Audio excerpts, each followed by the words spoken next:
Et nous sommes toujours dans cette dynamique. L'attente de la promesse se fait dans la chambre haute. Et depuis lundi, nous sommes là parce que la promesse, on l'attend pas dans les pleurs, pas dans la rue, mais on l'attend dans la chambre haute, en écoutant la parole de Dieu et en chantant et en louant Dieu. Dieu manifeste sa puissance. Depuis lundi, nous commençons déjà à recevoir les témoignages et on en aura encore davantage. Je pense qu'on donnera l'occasion la semaine prochaine aux gens de venir témoigner encore. Dieu, il est là. Dieu est présent. Dieu utilise son serviteur qui, ce soir, est accompagné par Maman Rosalie, sa femme. Et si vous voyez le serviteur de Dieu en forme, bien, il fait bien son travail, c'est qu'il y a une grande femme derrière. Maman Rosalie, est-ce que vous pouvez vous lever? On va l'acclamer.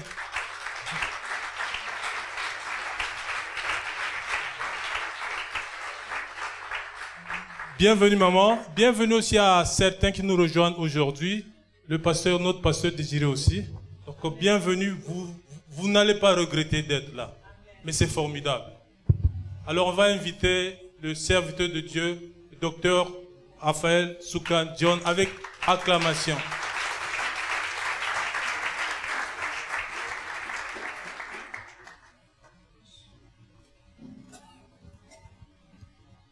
Nous bénissons le nom du Seigneur, ce bon Sauveur. Je voudrais dire bonsoir à tout le monde. Bonsoir à tout le monde. Que le Seigneur vous bénisse. Que la paix soit avec vous. Ce soir encore, nous continuons la course. Et nous croyons que c'est une course qui va triompher. Nous attendons une couronne de victoire. Parce que celui qui est devant est invincible. Alors, hier on a parlé de porter le fardeau des choses que nous avons perdues. Et je sais que beaucoup ont porté. Et le fait de porter les a poussés à parler à Dieu. Et quand nous parlons à Dieu, Dieu qui est prêt à nous entendre, il y a toujours un retour. Nous n'allons pas parler au Seigneur et qu'il ne nous parle pas. Comprenons que nous sommes ses enfants. En Jean dit ceci que nous sommes ses enfants. Et même l'Esprit répète en disant que nous sommes vraiment ses enfants. Et ça, c'est la vérité. Nous sommes les enfants de Dieu. Alors, nous allons lire notre thème. Hein? Nous allons lire notre thème. Donc, vous avez le texte. C'est Abdias 1, le verset 17.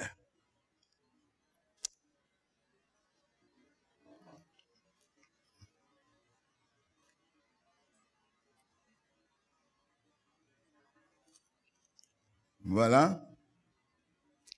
Mais le salut sera sur la montagne de Sion. Elle sera sainte. Et la maison de Jacob reprendra ses possessions. Amen. Est-ce que nous pouvons dire que la maison de Jacob reprendra ses possessions? Est-ce qu'ensemble on peut dire ça avec conviction? Pas simplement des paroles sur les lèvres, mais conviction. Parce que tout ce qui n'est pas conviction est péché. Alors, on va faire cela. Hein? 1, 2, 3. la maison de Jacob reprendra ses possessions. Et la deuxième chose, et moi, enfant de Dieu, je reprendrai mes possessions. 1, 2 et 3. Et moi, enfant de Dieu, je reprendrai mes possessions. Au nom de Jésus. Amen. Applaudissons pour le Seigneur. Applaudissons pour lui. C'est vrai. C'est vrai. Nous reprendrons nos possessions. Parce que ce n'est pas impossible. C'est vraiment possible. Alors, hier et aujourd'hui, nous sommes en train de suivre un processus qui nous fera atteindre nos objectifs. Et nos objectifs, pour ce thème-là, c'est reprendre nos possessions. Ça doit être quand même pas simplement le souhait, mais l'attente. Avec la foi de recevoir ses possessions. Parce que, vous savez, aujourd'hui on va parler des conséquences. Les conséquences de perdre. Il y a toujours des conséquences, à moins que ce que vous avez perdu n'a pas de valeur. Mais si ce que vous avez perdu a de la valeur pour toi, alors il y a des conséquences que vous-même vous pouvez ressentir ou vivre.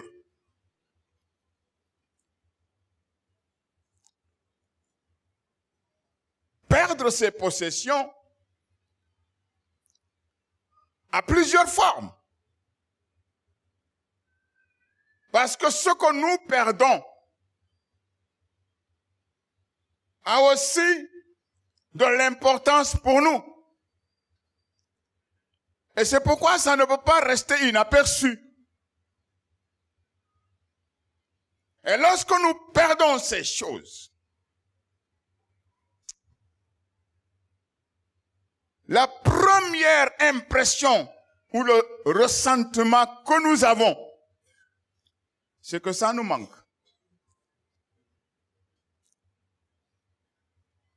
Aujourd'hui, il y a des gens qui comprendront que ce qu'ils ont perdu les a beaucoup manqué. Parce que hier, ils ont réfléchi. Et ils ont porté ce fardeau-là. Et le fardeau est en train de brûler. Et tout ce qu'ils attendent, c'est de combattre et reprendre. De combattre et reprendre. Oui, les conséquences, nous n'allons pas chercher loin. Souvent, vous savez, avec la théologie aujourd'hui, je crois que le Seigneur, quelquefois, il dit, mais mes enfants sont compliqués, hein? Et que moi, je ne le suis pas. Parce que si vraiment, Dieu ne voulait pas que nous comprenions, mais il ne va pas dire, il ne va pas parler, il ne va pas faire. Mais c'est parce qu'il veut que nous comprenions. Et il s'est abaissé, tellement abaissé, pour que tout ce qu'il dit, que l'Esprit puisse nous aider à comprendre cela.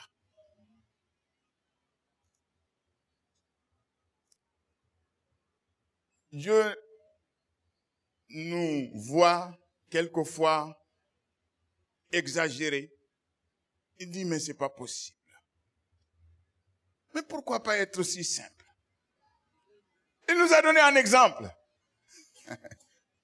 Il dit, si vous n'êtes pas comme ce petit enfant-là, si vous n'avez pas sa foi, hein? Si vous n'avez pas la foi comme ce petit enfant, vous avez des problèmes. Parce que l'enfant, dans sa foi, n'est pas compliqué. Et moi, je voudrais vous conseiller une chose. Quelquefois, si vous avez besoin de la prière, allez aussi vers les enfants.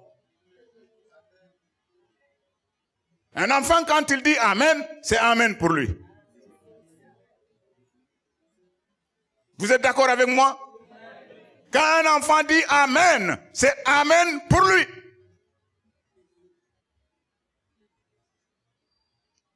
Mais nous, on veut être trop grand.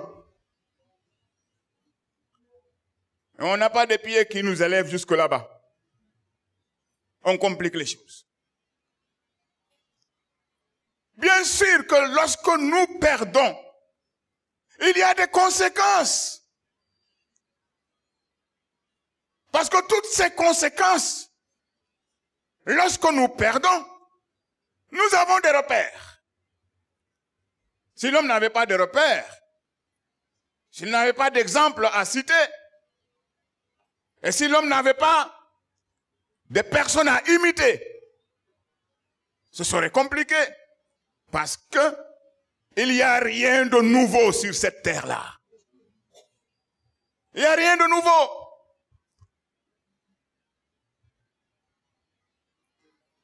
Nous disons hier, mais d'autres ont dit hier, des centaines d'années, des milliers d'années avant nous. Donc on ne va pas aller chercher loin. Allons simplement revisiter nos ancêtres. Lorsqu'ils ont perdu, lorsqu'ils ont chuté, qu'est-ce qui est arrivé? Qu'est-ce qui est arrivé? Et lorsque nous lisons l'Ancien Testament, quelquefois il y a des chrétiens qui disent, ça c'est l'Ancien Testament.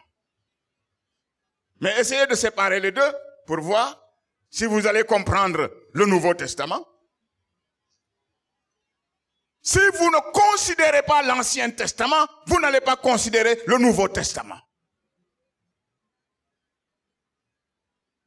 Parce que l'Ancien Testament nous a enseigné. L'Ancien Testament nous a enseigné. Et c'est pourquoi quand Jésus est ressuscité, il a essayé, non, il n'a pas essayé, mais il a fait, et il a parlé.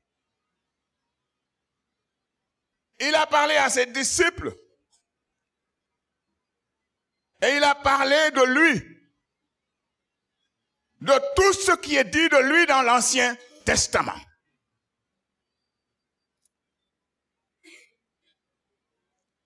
Ça, c'est Jésus qui a fait ça. Il a parlé de lui, de tout ce qui est fait dans l'Ancien Testament. Tout ce qui est écrit de lui dans l'Ancien Testament. Et lorsqu'on comprend cela, il ne nous sera pas très difficile d'avancer avec le Nouveau Testament.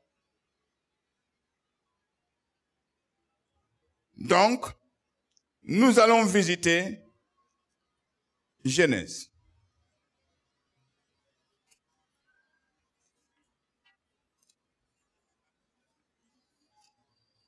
Nous allons visiter Genèse.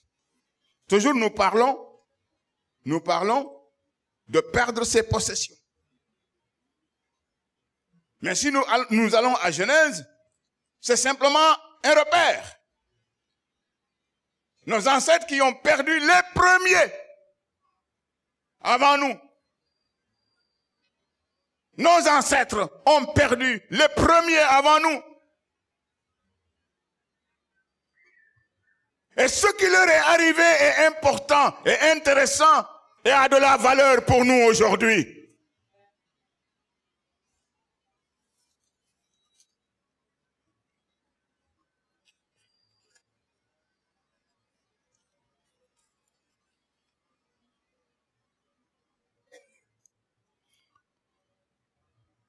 Dans Genèse 3, le chapitre 3 de Genèse,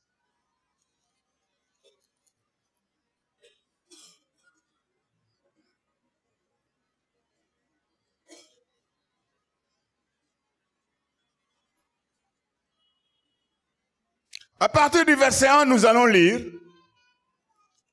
Quelquefois, nous allons un peu sauter pour ne pas avoir une longue lecture, parce que la promesse est une dette. Hier, je vous ai dit que nous devons réserver un temps de prière.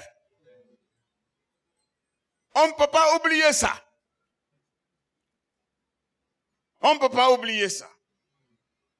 Et quelle que soit la chaleur, quelle que soit l'ambiance, lorsque il reste 40 minutes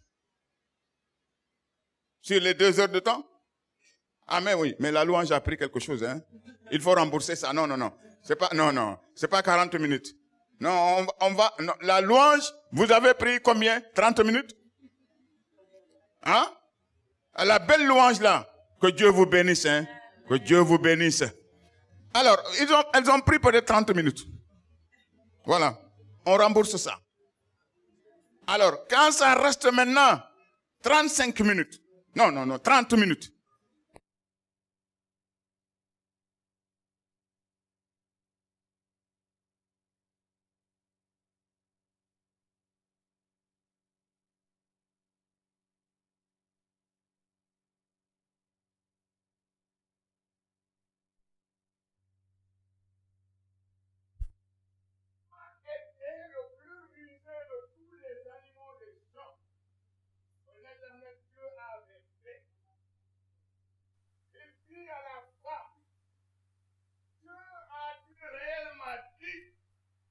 Vous ne mangerez pas de tous les arbres.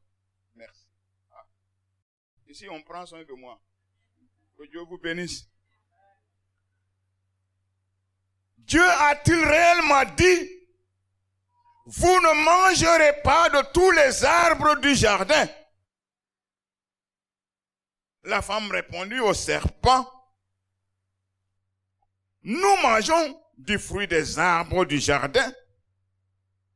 Mais quant au fruit de l'arbre qui est au milieu du jardin, Dieu a dit, vous n'en mangerez point et vous n'y toucherez point de peur que vous ne mouriez. Ah, je comprends pourquoi la parole de Dieu dit que celui qui parle beaucoup ne manque pas de péché. Alors, sauf lorsque tu prêches. Ah oui. La prédication ne fait pas partie, hein. Voilà. Parce que la femme là, mais elle n'a pas répondu même à la question d'une manière correcte. Parce qu'elle parle beaucoup. Elle a beaucoup parlé. Et quand on parle beaucoup, quelquefois, on fait des erreurs. Elle devrait simplement dire oui. Oui. Et alors, elle n'allait pas ouvrir la porte. Mais en parlant beaucoup, elle a ouvert la porte. Une fois, je suis allé à l'ambassade des États-Unis chercher un visa. Alors, ils m'ont posé la question. Est-ce que tu es allé une fois aux États-Unis? Je devrais dire quoi? Oui. Si j'avais seulement accepté de dire ce que Jésus a dit, oui ou non. Parce qu'il dit le reste vient du malin. Et c'est pourquoi, quand elle m'a posé la question, c'était une femme. Est-ce que tu es une fois allé aux États-Unis? J'ai dit oui, même plusieurs fois, hein, dans beaucoup d'États. La dame me dit, mais je ne t'ai pas demandé ça. Je ne t'ai pas demandé ça. Et qu'est-ce qui est arrivé? Je suis devenu froid. Et je lui ai dit, excusez-moi. Et la dame a ri. Mais elle m'a donné le visa quand même. Hein. Mais ça m'a appris. Quand les gens vont pour chercher le visa là-bas, je leur dis, attention, contrôle ta langue. contre ta langue. Ça sera mieux pour toi. Alors, ici, la femme a parlé et le serpent a piqué. Le serpent l'a mordu. Ce qui s'est passé, c'est que le serpent l'a mordu. Parce que c'est pas une morsure comme les prendre les dents, hein. Faut comprendre ça, hein. Mais le serpent l'a eu. C'est ça que je voulais vous dire. Le serpent l'a eu. Et ils ont donc pris, la femme a pris, mangé, et a donné à son mari. Bon, c'est parce que aussi, l'amour était fort. Et moi, je crois que Ève n'a pas tort non plus, parce que, non, Adam n'a pas tort.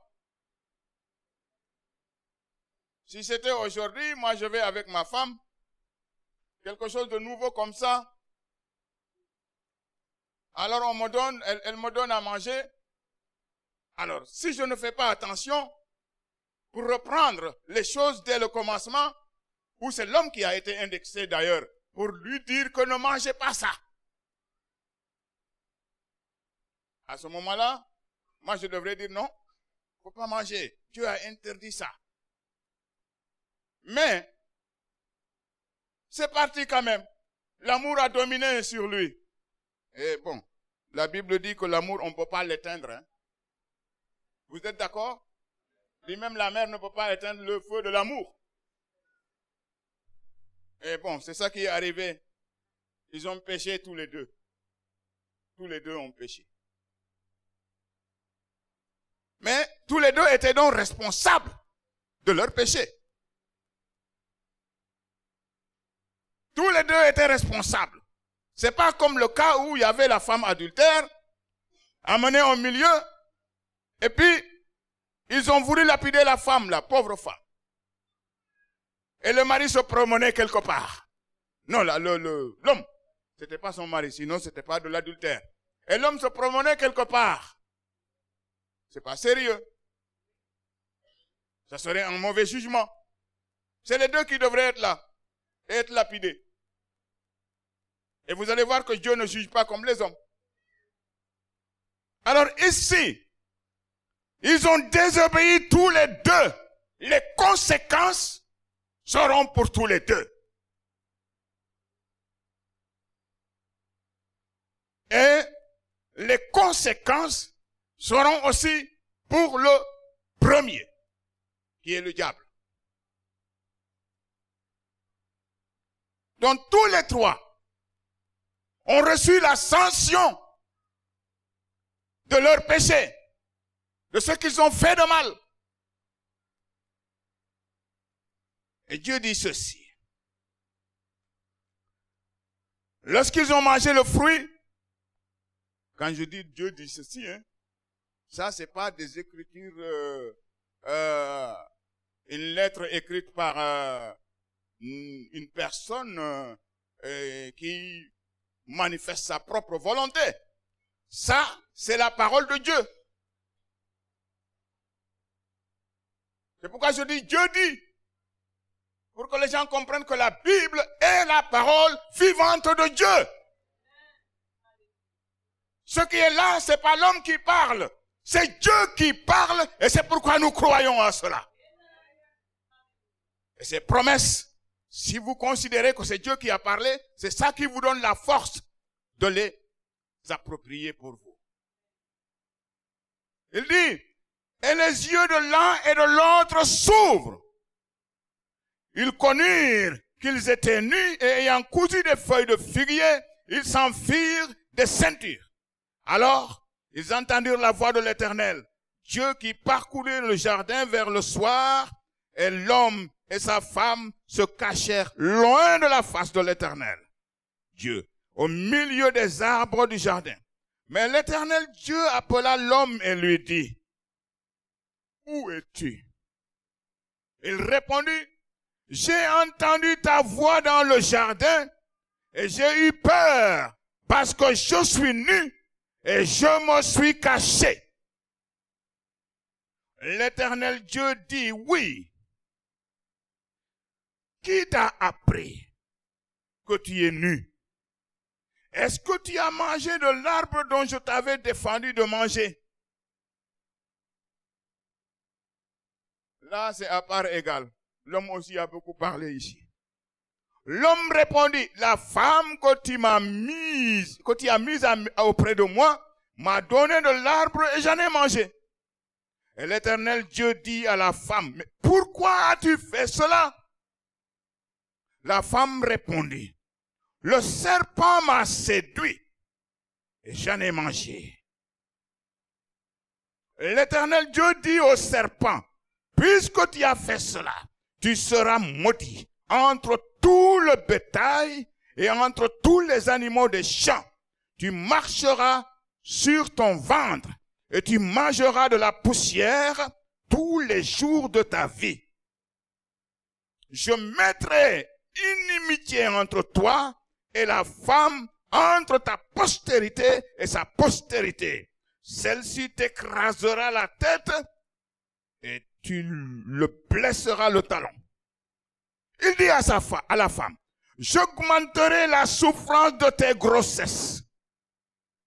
Tu enfanteras avec douleur. Et les désirs se porteront vers ton mari. Mais ils domineront sur toi. Il dominera sur toi. Il dit à l'homme, puisque tu as écouté la voix de ta femme, et que tu as mangé de l'arbre au sujet duquel je t'avais donné cet ordre, tu n'en mangeras point, le sol sera maudit à cause de toi. C'est à force de peine que tu en tireras ta nourriture tous les jours de ta vie. Il te produira des épines et des ronces, et tu mangeras de l'herbe des champs. C'est à la sueur de ton visage que tu mangeras du pain jusqu'à ce que tu retournes dans la terre d'où tu as été pris.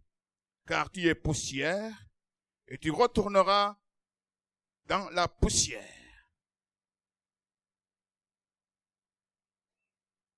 Ça, c'est des conséquences d'une chute. D'une perte de relation intime avec Dieu. D'une perte d'obéissance à la voix de Dieu. C'est une désobéissance qui a été la pensée marquante de ce texte. Et ce qui est pénible, ce que Dieu qui est bon pour eux, il y avait de l'amitié entre Adam et Ève et Dieu, tellement de l'amitié forte, de l'intimité. Dieu leur parlait. Mais aujourd'hui, nous aimerions vivre ce que Adam et Ève ont vécu avant la chute, pas après la chute. Parce que nous sommes en train de vivre ça déjà ici. Et je dis avant la chute, on aimerait tellement avoir ces privilèges-là. Hein? Des privilèges. Tu te nourris sans travailler. Simplement garder. Hein? Cultiver, bien sûr. Mais tout ça là, mais c'est complètement gaspillé, gâté, détruit. Parce que ils ont désobéi à Dieu. Ils ont désobéi à Dieu. Et Dieu, qui leur a voulu du bien, ne pouvait pas accepter ça. Il fallait que Adam et Ève puissent réaliser que ce que Dieu leur avait dit était vrai. Que si vous en mangez, vous mourrez seulement. Ah, s'il leur avait caressé comme ça et laissé, Adam et Ève allaient dire Amen. Alors Dieu nous trompait, alors le serpent avait raison. Mais Dieu a laissé ça. Il les a punis. Et avec une conséquence de les chasser. Sortez. Sortez de ma présence. Vous avez perdu le privilège. Partez, sortez. Et quand ils sont sortis, ils étaient obligés d'errer et de vivre des choses qu'ils n'ont pas commencé à vivre. C'était pas facile pour eux. C'était pas facile pour eux. Et quand on perd et que les conséquences viennent, il faut l'accepter. Et Adam et Ève n'avaient pas le choix. Ils devraient rester dans leur situation. Ils ont perdu leur position. Ils ont perdu leur condition. Ils ont perdu leur vocation. Oh, ça c'est grave. Perdre sa position, perdre sa condition, perdre sa vocation, il ne te reste rien. Il ne te reste rien. Que d'errer, que de souffrir, que de se lamenter.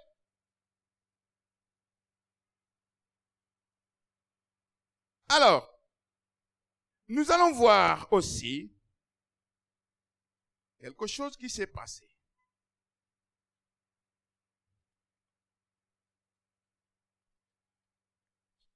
Avec le prophète Agé. Ouvrez votre livre dans le livre d'Agé.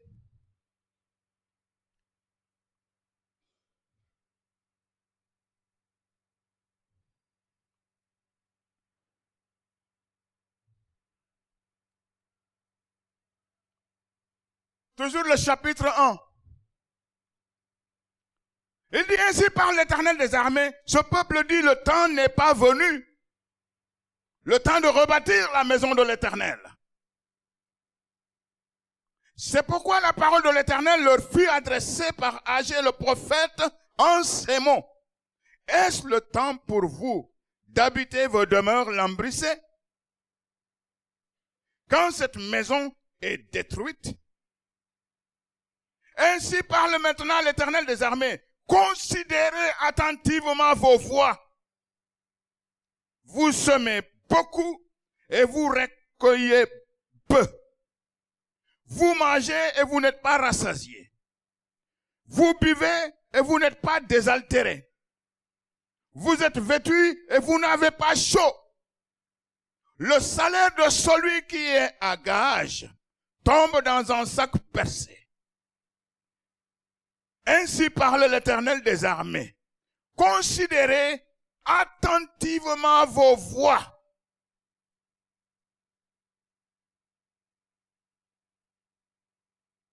Ici aussi, un peuple qui a négligé l'intérêt de Dieu. Un peuple qui a négligé les affaires de Dieu. Et pourtant, notre Seigneur, à l'âge de 12 ans, nous a enseigné quelque chose. Il était entré à l'âge de 12 ans au temple. Et ils l'ont trouvé au temple. Ils lui ont dit, mais qu'est-ce que tu fais ici? Viens à la maison. Il dit à ses parents, mais vous ne savez pas que je dois m'occuper des affaires de mon père à l'âge de 12 ans. Et là, c'est un peuple d'Israël qui a refusé de s'occuper des affaires qui sont de l'intérêt de Dieu. Et vous avez vu aussi l'ascension. Vous avez vu l'ascension qui est tombée.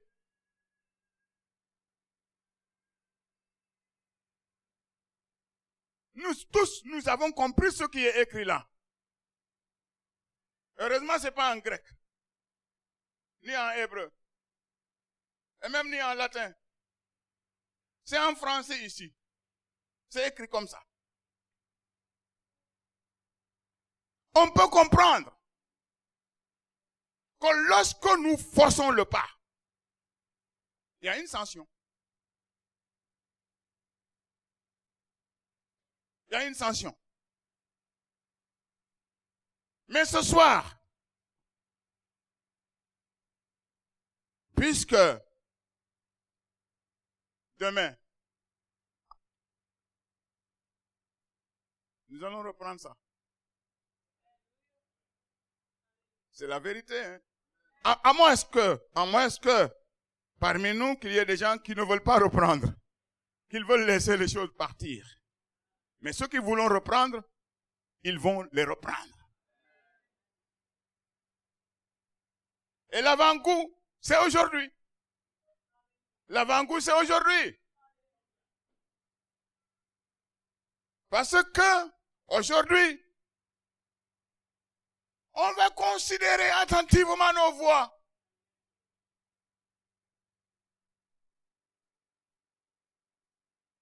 Il faut considérer. Considérer est venu plusieurs fois dans la Bible. David a dit à Salomon, son fils, considère maintenant, n'attends pas demain, hein, considère maintenant que l'Éternel t'a choisi. Considérer, c'est bon. Parce que ma considération aujourd'hui pour ce merveilleux peuple, vous voulez que je vous le dise? Quand je vois cette salle-là, elle est pleine, merveilleuse. Pourquoi? C'est parce que vous aimez Dieu. Parce que vous aimez Dieu. Mais regardez, il y a tellement de choses à faire à la maison, dans la rue, au marché, ailleurs. Mais la priorité pour vous ce soir, c'est aimer Dieu. Et vous croyez que Dieu ne vous aime pas? Il va vous prouver qu'il vous aime lui aussi. Alléluia. Dieu nous aime.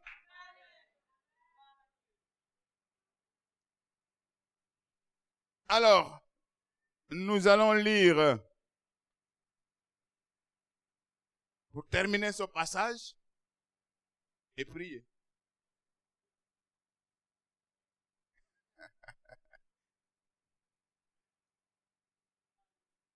On va terminer le passage là que nous allons lire et terminer.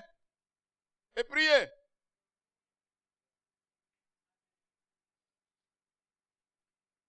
Gloire à Dieu. Ah, je suis content. Je suis content parce que je sais que vous là, vous aimez tellement le Seigneur. Jack, l'église aime le Seigneur, hein? Hein? Ça, c'est pas un culte de dimanche. C'est une semaine spirituelle. Mais ça veut dire que, vous, on ne vous surprendra pas. Non, l'ennemi ne va pas vous surprendre. Je dis au pasteur Mignan, ton église, si Jésus venait, elle va monter. Hein? Elle va monter. Parce que vous êtes en train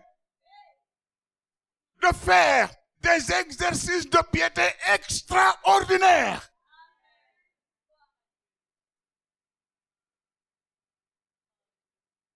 Tout ça, ça fait partie de préparer son retour. Parce que si nous dormons, c'est grave. Mais avec ça, on ne peut pas dormir. Parce que Dieu fait des exploits au milieu de nous. Et nous sommes excités à rester à ses pieds. À rester à ses pieds. Au pied de ce roi des rois. Non, je vous dis la vérité. Jésus aime se manifester dans des choses pareilles. Tu sais, quelquefois, il m'arrive à dire à quelqu'un, ça c'est plusieurs fois. Plusieurs fois. Quand je suis excité, hein, comme ça, avec la conviction que Dieu donne, si je te dis ça, on peut signer ça. On peut le signer. Parce qu'avec la conviction, je sais que ça va se réaliser. Tellement de témoins pour ça. Quand je dis, on va signer ça, on le signe, moi je n'aurai pas honte. Parce que je ne le dis pas n'importe comment. Je ne le dis pas n'importe quand. Je le dis lorsque la conviction est là. Mais ce que vous êtes en train de faire, vraiment ça, mais je suis content, hein. Je suis content. Alors on va continuer ici. Je vais vous montrer quelque chose.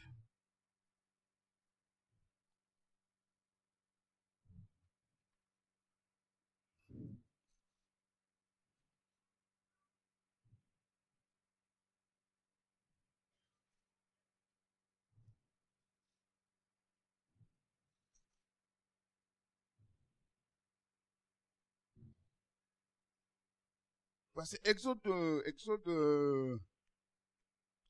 3, hein?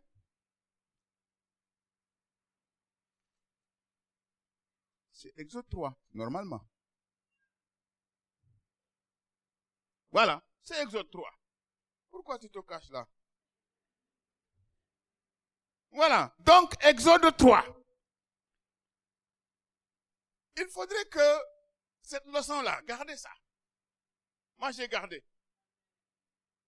Et j'aimerais que vous gardiez ça aussi. Cette leçon-là. Alors, l'ange de l'Éternel, c'est à partir du verset 2. L'ange de l'Éternel lui apparut dans une flamme de feu au milieu d'un buisson. Moïse regarda, et voici le buisson était tout en feu, et le buisson ne se consumait point. Moïse dit, je veux me détourner pour voir quelle est cette grande vision et pourquoi le buisson ne se consume point. Et l'Éternel vit qu'il se détournait pour voir. Oh. Et dit, il l'appela du milieu du buisson et dit, Moïse, Moïse. Et il répondit, me voici. Dieu dit, n'approche pas d'ici. Ôte tes souliers de tes pieds, car le lieu sur lequel tu te tiens est une terre sainte. Je suis le Dieu de ton père, le Dieu d'Abraham, le Dieu d'Isaac et le Dieu de Jacob, qui reprendra ses possessions. Alors, ici, qu'est-ce que je veux vous montrer? Dans la vie, il faut toujours apprendre. On n'a pas fini d'apprendre. Continuons d'apprendre.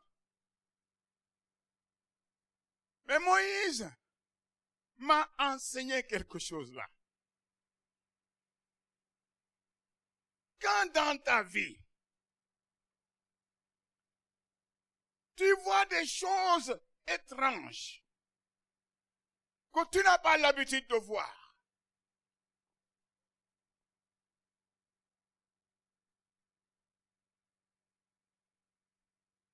quand tu ressens des choses que tu n'as pas l'habitude de ressentir, quand tu es en train de vivre des situations que tu ne connais pas et tu ne comprends pas pourquoi, la meilleure manière, c'est se détourner pour voir, pour comprendre. Ne continue pas comme ça. Non. Arrête-toi, arrête-toi, arrête-toi, arrête-toi, arrête-toi et détourne-toi pour comprendre.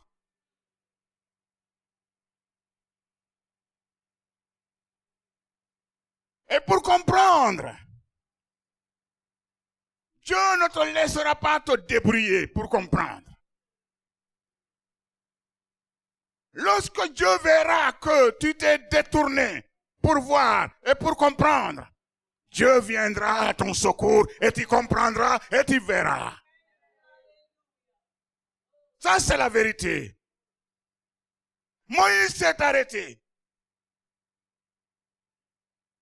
Moïse s'est arrêté. Moi, j'ai jamais vu un buisson qui brûle et qui ne se consume pas. Il faut que je m'arrête. Marakanda Shouria. Il faut que je m'arrête pour voir. Et c'est là où Dieu l'a appelé. Mes amis,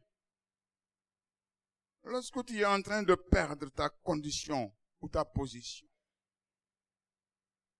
ou lorsque tu ne sens plus ta vocation, ou lorsque dans les situations que tu es en train de vivre, c'est comme si ton salaire tombe dans un sac percé. Il y a des familles qui sont détruites parce que l'argent tombe dans un sac percé. Il n'y a pas de l'équilibre. C'est fréquent dans la maison des soulards. Les soulards n'épargnent pas tant que les bouteilles ne sont pas cassées partout. Tant que la brasserie n'est pas fermée, il n'y aura pas de l'équilibre financier.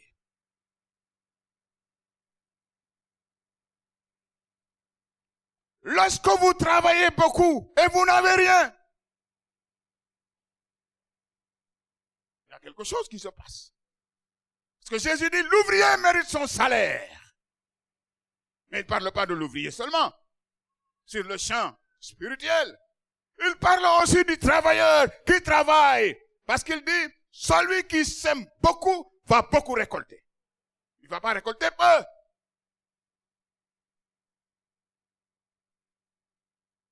Il y a des situations sur lesquelles nous devons nous arrêter. Nous devons nous arrêter pour voir pourquoi ça arrive. Pourquoi cette chose-là arrive. Ça, c'est normal de réfléchir sur ça.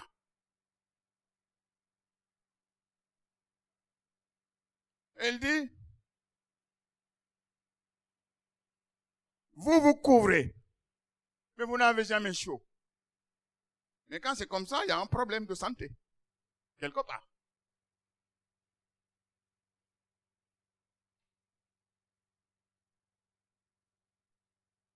Il y a des personnes qui vont toujours à l'église, hein, mais ils ne comprennent jamais quelque chose. Ils n'ont jamais chaud, toujours grelotté. J'avais l'habitude, Daniel, quand il était au temple, quand je prêchais, il y a des gens qui m'encourageaient toujours. Ah, j'aime ça. Ils m'encourageaient toujours. Ils m'encourageaient. Pasteur, donne-nous de la nivaquine. On grelotte. Ah bon? La nivaquine? On grelotte. Ça, c'est quelqu'un qui aimait la parole. Il aime la parole. Mais ce soir, nous allons prier. Parce que les sacs percés là, ne pas avoir chaud là, hein? Et puis perdre sa position, perdre ses conditions. Mais tout ça là, nous devons réfléchir sur ça.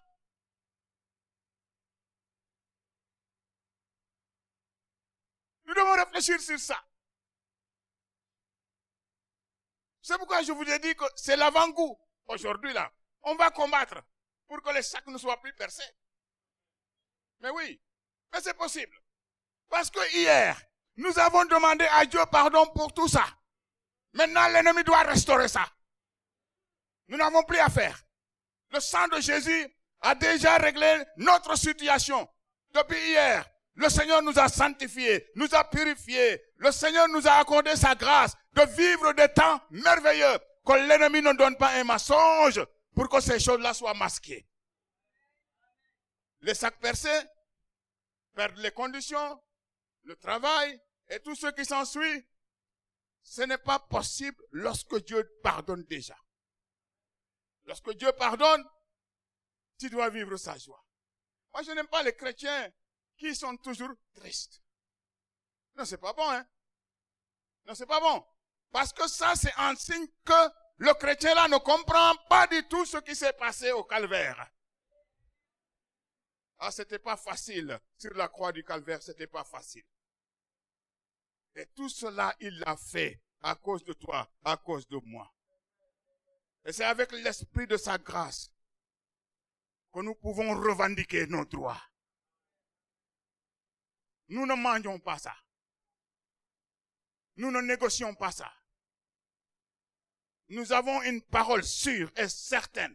Lorsque Jésus a dit, tout est accompli. C'est accompli pour lui, c'est accompli pour toi, c'est accompli pour moi, c'est accompli pour nous. C'est ça la vérité. Alors je ne peux pas comprendre que lorsque ton cœur ne te condamne pas et que tu ne peux pas te jouir de la liberté, il y a des conséquences, oui. Mais quand tu demandes pardon à Dieu, ces conséquences-là, Dieu trouve une solution pour que toi, tu sois restauré de tes droits. Pourquoi Ésaïe et sa maison auront des problèmes? Pourquoi? Parce que Dieu veut se venger pour son peuple. Ce que Dieu a fait pour nous, c'est pour se venger pour nous contre l'ennemi. Je vous ai dit hier que Jésus n'a pas commencé à souffrir sur la croix du calvaire. Jésus a souffert avant ça, parce que c'est lui qui nous a créés à son image, selon sa ressemblance. Et il ne veut pas nous voir souffrir et jeter dehors. Sinon, il n'allait pas mourir. Si son amour n'était pas fort pour toi et pour moi, Jésus n'allait pas mourir. Alors nous allons prier. Nous allons prier. C'est vous qui savez. C'est vous qui savez ce que vous avez ressenti et qui n'est pas du tout ordinaire. Ah, on va même prier pour les malades. Ils seront guéris. C'est pas moi qui dis. Jésus dit, priez pour eux. Ils seront guéris. Je crois à cette parole-là. Je crois à cette parole. Vous savez, l'église doit reprendre les dons du Saint-Esprit. Comme nous ne pouvons pas aller voir les féticheurs. Nous ne pouvons pas aller voir les marabouts. Nous ne pouvons pas aller voir les magiciens. Nous ne pouvons pas voir ces gens-là maintenant. Si Jésus ne laisse pas une puissance, une autorité à l'église, qu'est-ce que nous deviendrons? Parce que nous sommes dans ce monde-là, hein? Nous sommes dans le monde. Et nous ne faisons pas partie du monde-là. Le monde nous haït. Le monde nous déteste. Le monde ne veut pas nous voir. Et si Jésus ne nous laisse pas une puissance pour régler les situations que nous avons, nous serions les plus misérables de l'humanité. C'est pourquoi la Bible dit que Jésus n'est pas pour nous simplement au ciel. Il dit, toute autorité m'a été donnée au ciel, sur la terre et sous la terre.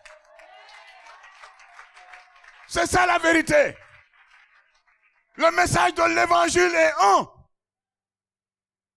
un message vrai, un message fort. Ce n'est pas le temps de pleurnicher.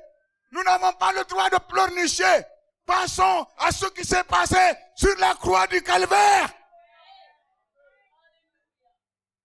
J'ai souvent dit, Jésus n'a pas négocié ton salut, mon frère. Il n'a pas négocié ça. Au marché, allez négocier. C'est possible. Mais notre problème n'était pas négociable. Oh. On ne peut pas négocier ça. C'est pourquoi que quelqu'un est venu mourir. Ce n'est pas négocié. Il a payé comptant. Il a payé comptant. Jésus a payé comptant. Il a payé comptant pour toi, pour moi. Jésus a payé comptant. C'est pas possible. C'est pas possible. Le croyant est destiné à une vie meilleure.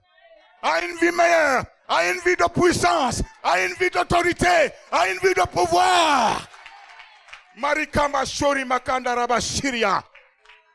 Nous fermons la bouche à l'ennemi au nom de Jésus-Christ de Nazareth. Nous réprimandons tout ce que l'ennemi envoie sur celles des enfants de Dieu.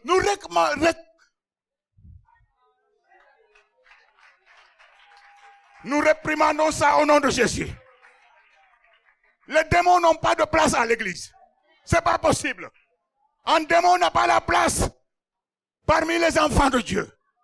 Ce serait dommage. Ce serait dommage. Ce serait vraiment dommage. Ce serait pas bien. Ce serait pas bien. Les maladies doivent trembler ce soir. Au nom de Jésus. Les maladies doivent trembler. Parce qu'au nom de Jésus, c'est le nom le plus fort. Plus fort. Plus fort que le cancer. Au-dessus du diabète. Au-dessus de l'hypertension. Au-dessus de l'ulcère. Au-dessus de toute maladie qui a un nom et que vous connaissez et que vous ne connaissez pas. Le nom de Jésus est au-dessus de tous les noms.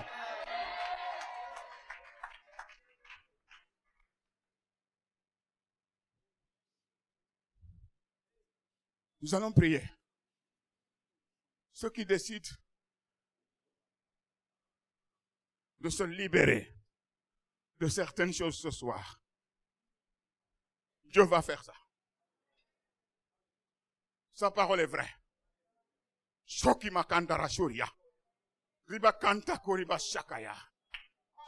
est Seigneur. Ceux qui veulent, est-ce que vous pouvez simplement avancer un peu? Par an, parce que la place n'est pas, c'est pas beaucoup la place là. C'est pas beaucoup. Mais ceux qui ressentent des choses qui les paraissent bizarres, qu'ils trouvent anormales, est-ce que ce soir, vous pouvez avancer pour donner votre témoignage aujourd'hui ou demain? Shikamarabakaya. Ribandarama shorimakandaraba sharia. Prions en langue, prions en langue. Pendant que les gens avancent, prions en langue. Évacuons l'atmosphère qui ne convient pas. Détruisons l'atmosphère qui ne convient pas. Au nom de Jésus. Anéantissons le pouvoir de l'incrédulité. Marikama Shandarama Shoria. Ribaraba Karaba Shandaraba Karaba Sharia. Ribababa Korima Shikandarama Shaya. Ribababa Koriba Shandaraba Kandama Shiria. Jésus est Seigneur. Jésus est Seigneur. Jésus est Seigneur. Jésus est Seigneur. Jésus est Seigneur. Jésus est Seigneur. Jésus est Seigneur. Jésus est Seigneur. Le Seigneur des Seigneurs. Jésus est Seigneur. Jésus est Seigneur. Jésus est Seigneur. Le Seigneur des Seigneurs. Son nom est grand. Son nom est glorieux. Merci Seigneur. Merci Seigneur. Chantez, chantez, chantez.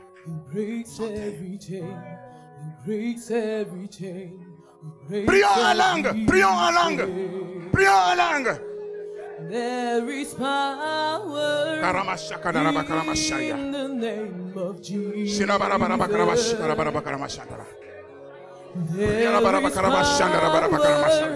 in the name of Jesus.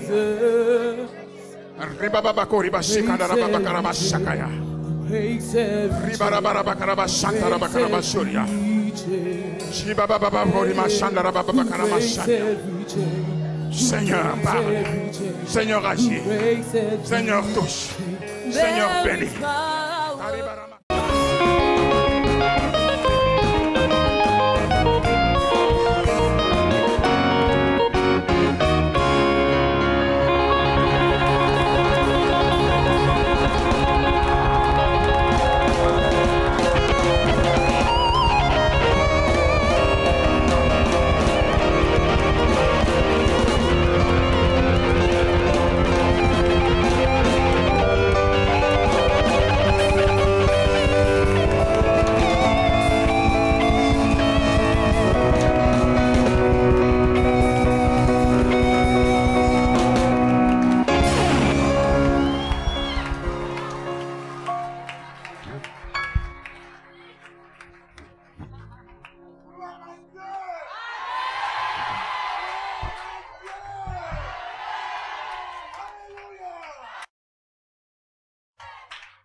Dieu le pouvoir, la force, à lui l'éternité, au siècle des siècles, au siècle des siècles, au siècle des siècles.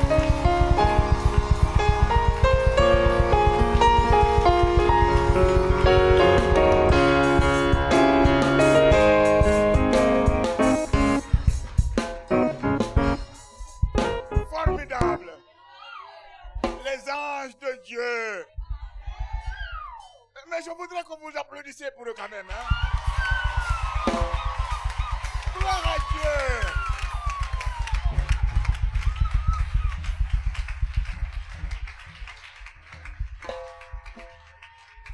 Le Saint-Esprit est là.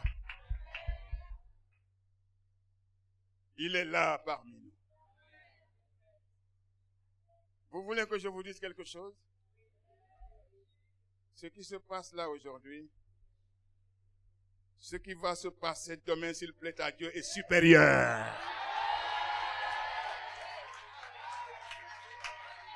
Je vais vous dire pourquoi.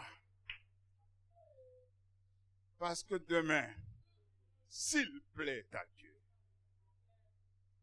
s'il plaît à Dieu, s'il plaît à Dieu, demain, nous allons trouver le Seigneur sur la montagne.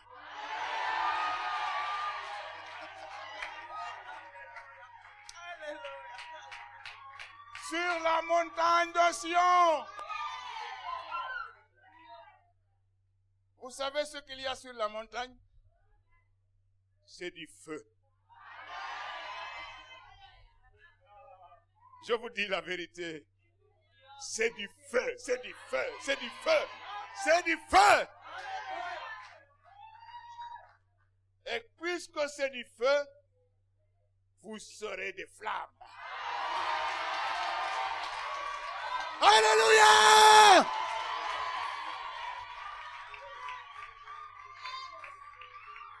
Qui va monter avec nous demain sur la montagne?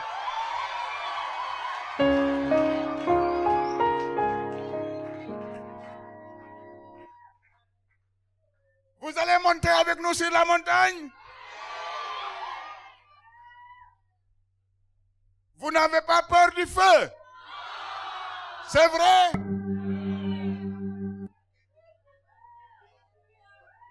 Que Dieu vous bénisse. Que Dieu vous accorde sa grâce. Que la nuit soit bonne pour tout le monde. Et que demain nous soyons revêtus de la puissance d'en haut. Pour affronter les situations des ténèbres. Et remporter la victoire. Et reprendre tout ce qu'on nous a volé. Qui croit que c'est possible? Qui croit que c'est possible? Qui croit que c'est possible? Oui, c'est possible.